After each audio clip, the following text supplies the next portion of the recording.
অখিল গগৈ কথাটো নহয় ভাল মই ভাবোঁ তেওঁক আজিকালি ৰাইজে ৰিজেক্ট কৰিছে আনকি শিৱসাগৰতে বহুত ৰিজেক্ট কৰিছে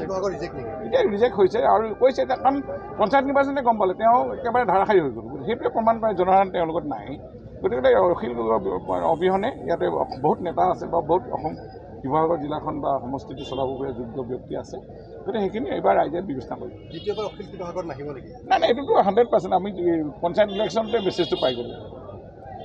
ৰাইজে বা অসমৰ ৰাইজে নচাওঁ এতিয়া সেইকাৰণে তেওঁ অসমৰ বাহিৰত আহিছে দেখিছে তেওঁ কাণ্ড নামত আহিছে কালি তেওঁলোকৰ সমৰ্থকেচোন বিজেপি জিন্দাবাদে কৈ দিলে হয় নহয় গতিকে এইটো ক্ষেত্ৰত তেখেতেও কথাখিনি অলপ নিজে বেলেগ ক'ৰবাত ভাল ছেফটি জেগা বিচাৰ ভাল বুলি ভাবোঁ হয় নহয় নাই শিৱসাগৰত তেওঁ ৰাইজে নিবিচাৰে ময়ো শিৱসাগৰ অবিভক্ত শিৱসাগৰ জিলাৰ এজন বাসিন্দা ময়ো গোটেই জিলাখনৰ লগত পৰিচয় আছে মই নিজেই দুটাকৈ টাৰ্ম মই তাত বিজেপিৰ সভাপতি আছিলোঁ চুকে কোণে চব পঞ্চায়তৰ মই ৰাইজৰ লগত মোৰ এতিয়াও যোগাযোগ আছে কিন্তু সকলোৱে কৈছে যে আমি যোৱাবাৰ আৱেগ মাতৃৰ কান্দোন এজন সন্তানৰ যেনেকৈ আমাৰ এইবিলাক অসমীয়া মানুহ আচলতে আৱেগ নহয় জানো এইটো পৃথিৱীতে জানে যে অসমীয়া মানুহবিলাক খুব আৱেগিক